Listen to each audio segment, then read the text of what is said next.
दोस्तों, मैं अनिल जोधपुर से आज आपको कहानी सुनाऊंगा कच्चा कड़वा।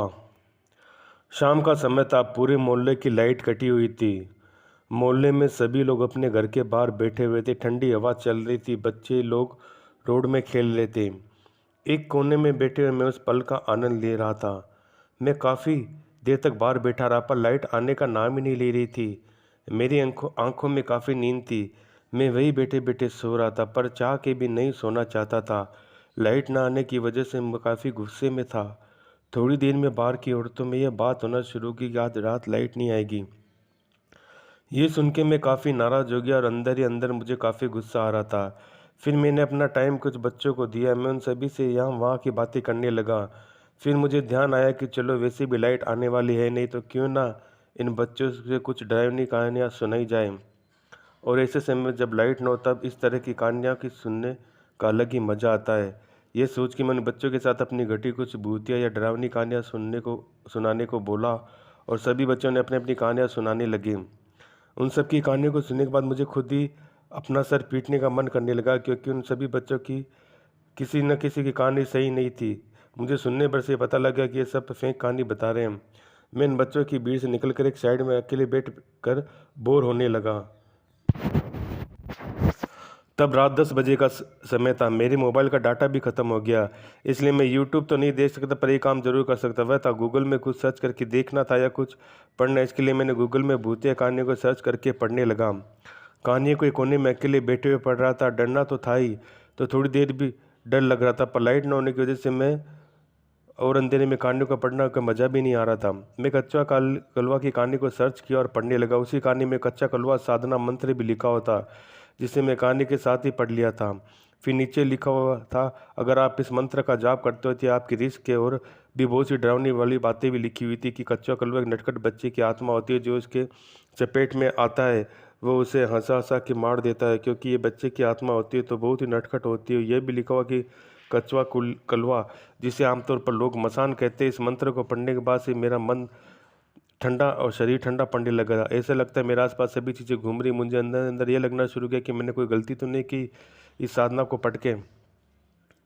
घर आने घर तक जाने के लिए मैं गली से गुजरना पड़ता था, जो काफ़ी अंधेरा था। मैं बहुत तेज़ भागा और गली को पार करके घर आ गया।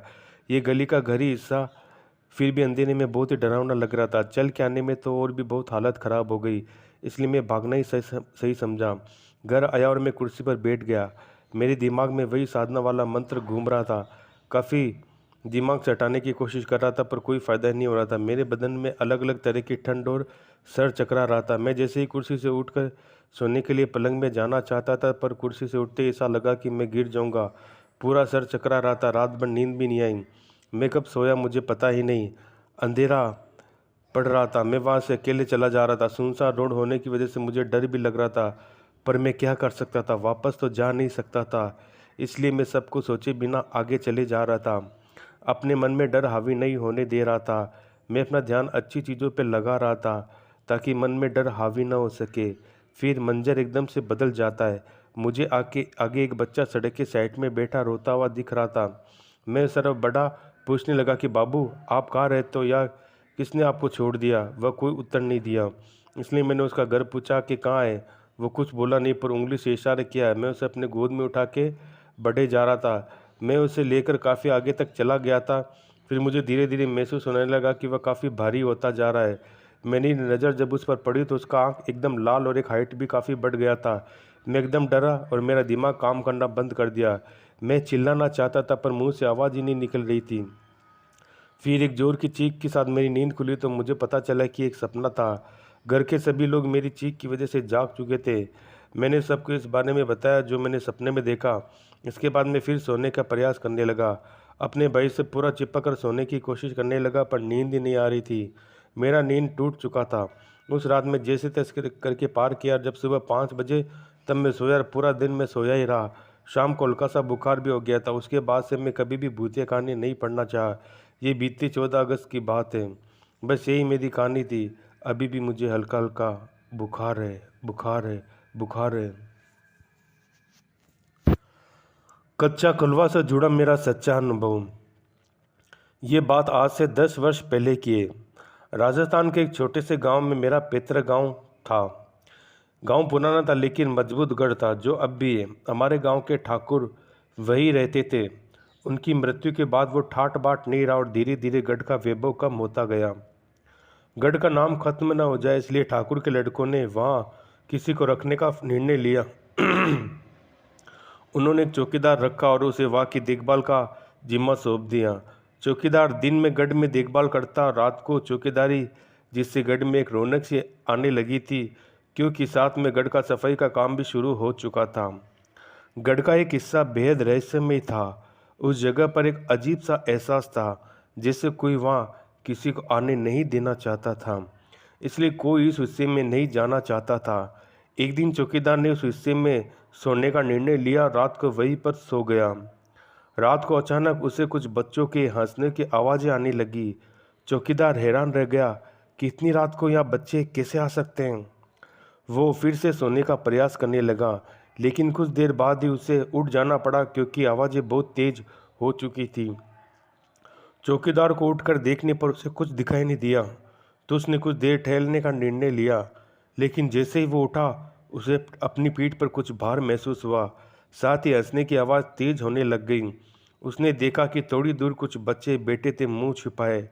चौकीदार उनके पास गया, उनसे पूछने वाला था कि बच्चे उसकी ओर बढ़ने लगे। उसकी आंखें पथराई हुई थी और वो सिर्फ चौकीदार को ही देख रहे थे।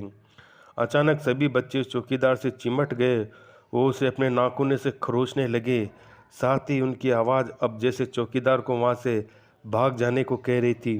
बड़ी मुश्किल से चौकीदार को उन बच्चों की आत्माओं ने छोड़ा। दूसरे ही दिन चौकीदार ने गढ़ के वारिसों को फ़ोन किया तो पता चला कि गढ़ की उस हिस्से में उन बच्चों की मौत गर्भ में हुई थी। जन्म के समय जन्म से 7-8 साल के अंदर हुई है। चूँकि नवजात बच्चों और बालकों का अंतिम संस्कार नहीं किया जा सकता, इसलिए उन्हें गढ़ के उसी हिस्से में दफनाया गया था। अब गढ़ को 2 हिस्सों में बांट दिया गया। सिर्फ आधे भाग में पूजा पाठ कर रहने लायक बनाया गया ताकि आधा हिस्सा वैसा ही रहा क्योंकि उस हिस्से में उन बच्चों की आत्माएं थी। दिन के समय वहाँ कोई भी जाकर देख सकता है।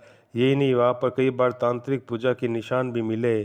ये सब मैं भी देख चुका हूँ। हाँ, उस चौकीदार के अलावा ठाकुर के वारिस की फैमिली भी आज भी वहाँ रहती है। तो दोस्तों, ये थी हमारी आज की कहानियाँ। दोस्तों, अगर आपको मेरी कहानियाँ पसंद आए तो आप मुझे फॉलो कर सकते हैं। अपनी कहानियाँ अगर आप मुझे भेजना चाहें तो मेरे इंस्टाग्राम आईडी पर आप कहानियाँ भेज सकते हैं। मेरे इंस्टाग्राम आईडी है अनिल सारस्वत 2021। तो दोस्तों, आप मेरी कहानियाँ ज़रूर सुने और दोस्तों आप मेरी कहानियाँ ज़रूर सुने और पूरी सुना कीजिए। और आपको मेरी कहानियाँ कैसी लगती मुझे अवश्य बताएं।